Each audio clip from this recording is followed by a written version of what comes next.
गोलमेज सम्मेलन।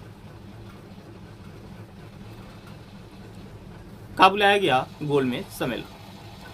और आपको याद रखना है कि ये जो गोलमेज सम्मेलन है ये कब बुलाया गया था? तो ये गोलमेज सम्मेलन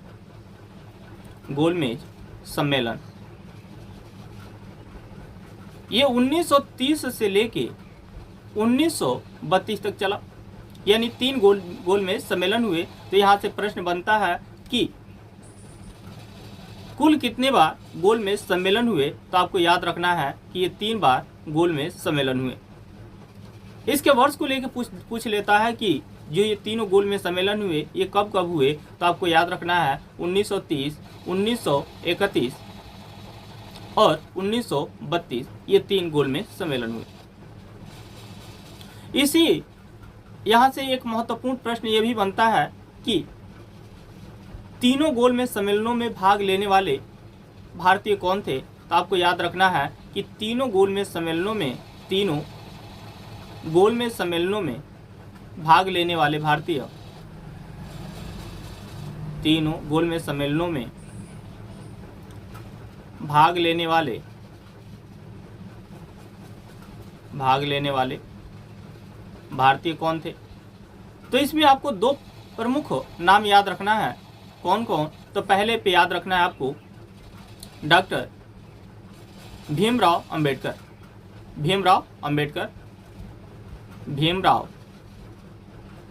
अंबेडकर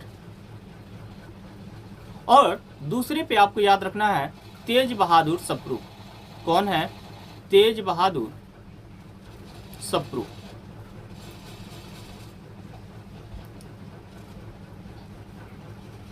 यहाँ से जो सबसे महत्वपूर्ण प्रश्न बनता है वो डॉक्टर भीमराव अंबेडकर को लेकर बनता है, ठीक है ना, कि चूंकि पूछा जाता है बार बार ये क्वेश्चन कि तीनों गोलमेज सम्मेलनों में भाग लेने वाला भारतीय कौन था या व्यक्ति कौन था, तो आपको याद रखना है कि वो डॉक्टर भीमराव अंबेडकर थे।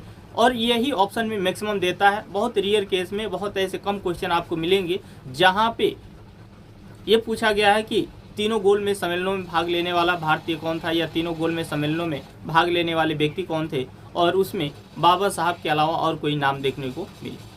लेकिन आपको याद रखना है कि वहाँ पे आपको तेज बहादुर सप्रू भी मिलेंगे, ठीक है। अब होता क्या है कि जो तीनों गोलमेज सम्मेलन होते हैं, इस सम्मेलन में जो लास्ट का जो सम्मेलन होता है 1932 का, इस सम्मेलन में जब ये गोलमेज सम्मेलन विफल हो गया, कांग्रेस इसमें भाग नहीं ली, तब क्या किया गया? तो एक श्वेत पत्र प्रस्तावित किया, एक श्वेत पत्र